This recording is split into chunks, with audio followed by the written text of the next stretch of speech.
So, hi everyone! Today, this video, I'm gonna develop another mental model, and that one is taken from the history field.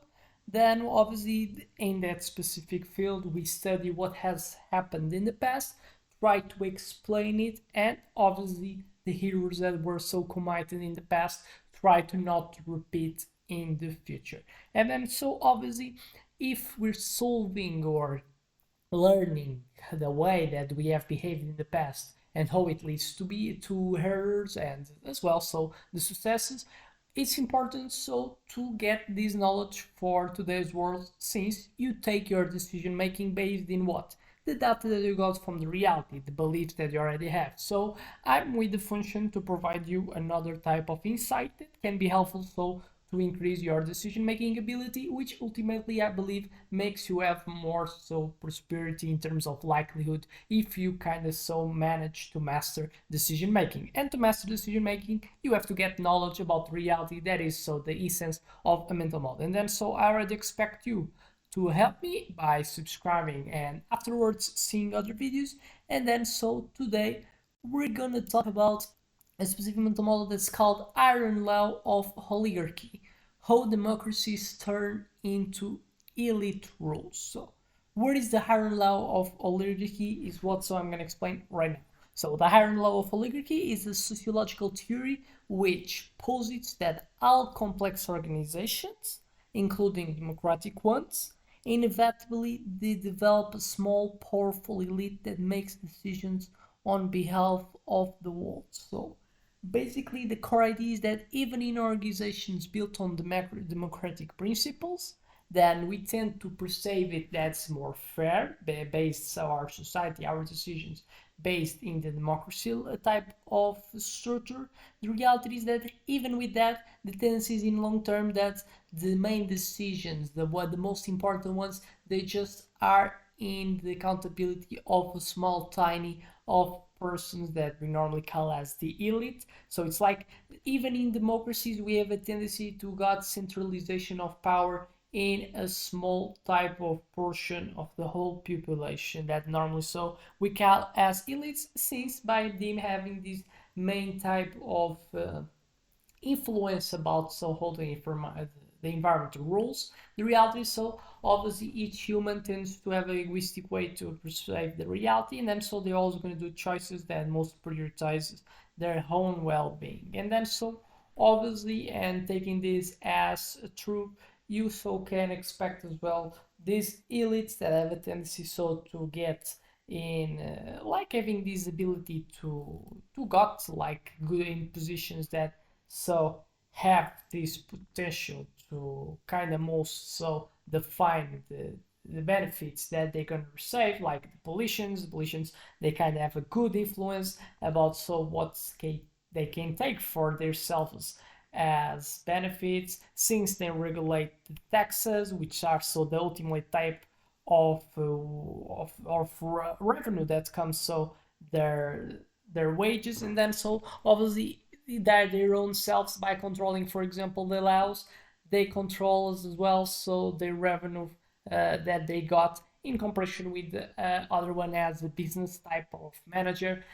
It doesn't have the control of the money they got, since obviously it's something that's depending of how much so the clients are perceiving values in the product that I do. While politicians they can perfectly so determine and create rules that can influence themselves without having the dependency of the other ones perceiving what they're doing as valuable. Even knowing that we have elections, even knowing that there exists all that so type of votes that the population, the majority, can do. The reality is that we have always some type of parties ruling the world, and so they kind of always remaining being in the source. And then so even they just not if they're not in power, they still have a lot of influence.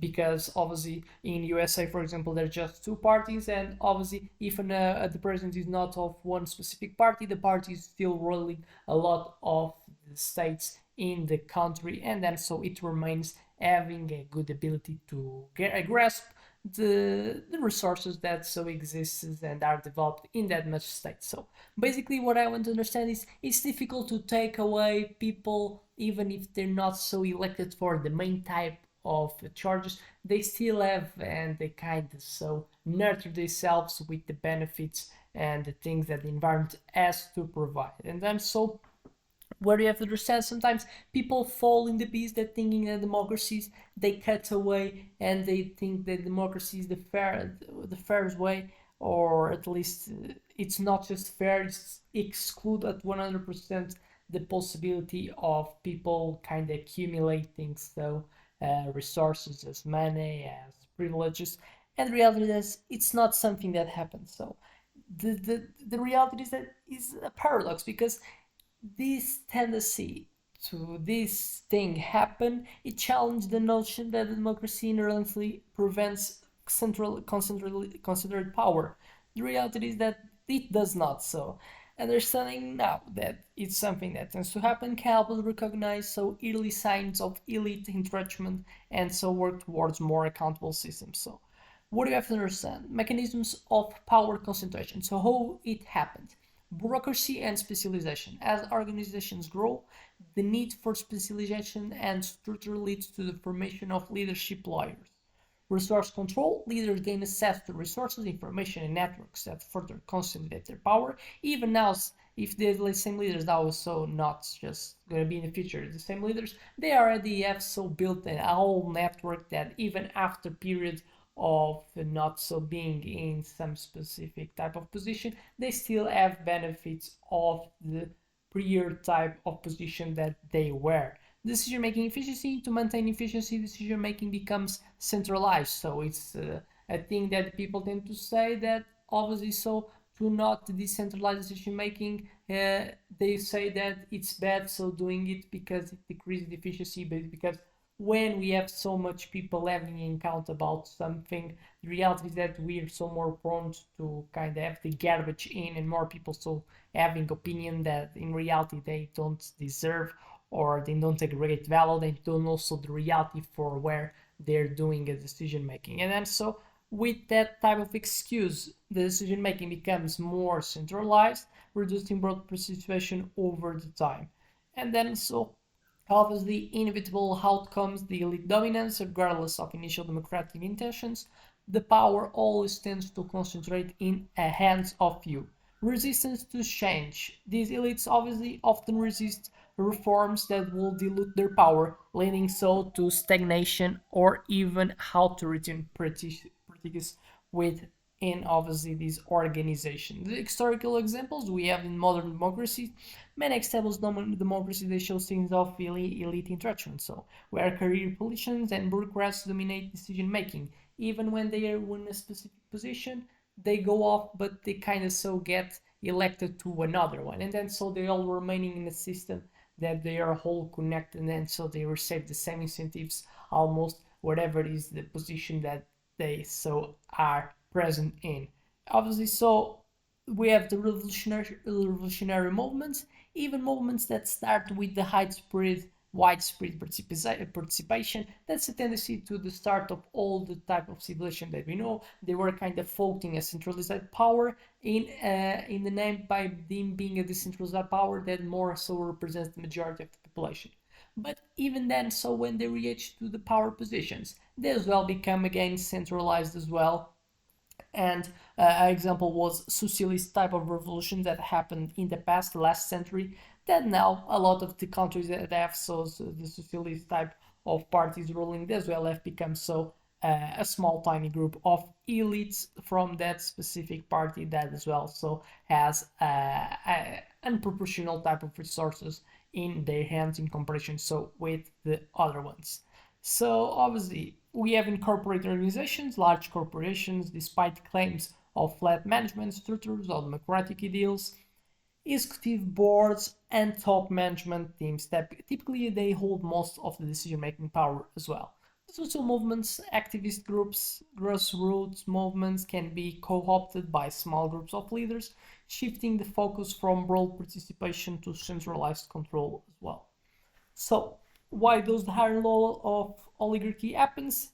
It clears structural complexity. As organization becomes larger, the need for efficiency and specialization inevitably centralizes authority. It's a thing that we deal, it's like an excuse so to centralize the decision making. And centralizing decision making is so having and in a smaller few having making the hub also to take decision making that prioritizes that just so small ones and not so the whole group that they represent. Human behavior obviously so the ambition, the self-interest, and the desire for security encourage individuals so to seek positions of power, reinforcing elite formation. Institutional inertia as well, once established elite structures tend to resist change due to benefits they derive from maintaining the status quo. And obviously, so the implications of that we have the draft to true democracy, even well-intentioned democratic organizations, they can devolve so into oligarchies, limiting genuine participation and accountability.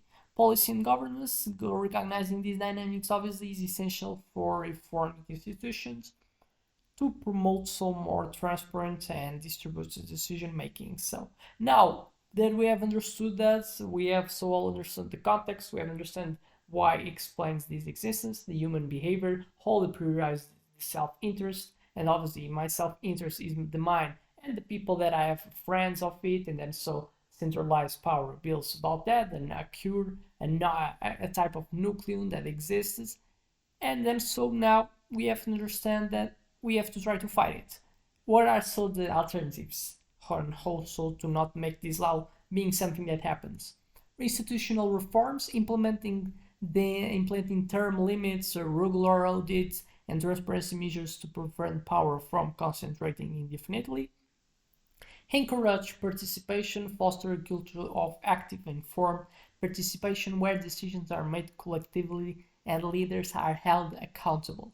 And promote decentralizations. Obviously, it's the opposite that you want. We don't want centralization, so it's the opposite of we don't want. Now we want to so promote what we want as a bit more of decentralization. So it's designing systems that distribute decision making authority across multiple levels or groups, reducing the risk of centralized power.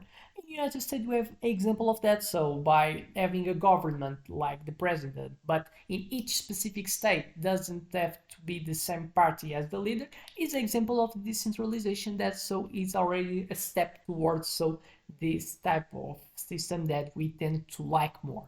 So I expect this video has helped you to gain some insight, even if it's not insight, gain you a bit of knowledge. And so I expect you as well to help me by subscribing and afterwards seeing other videos. So see you in the next one.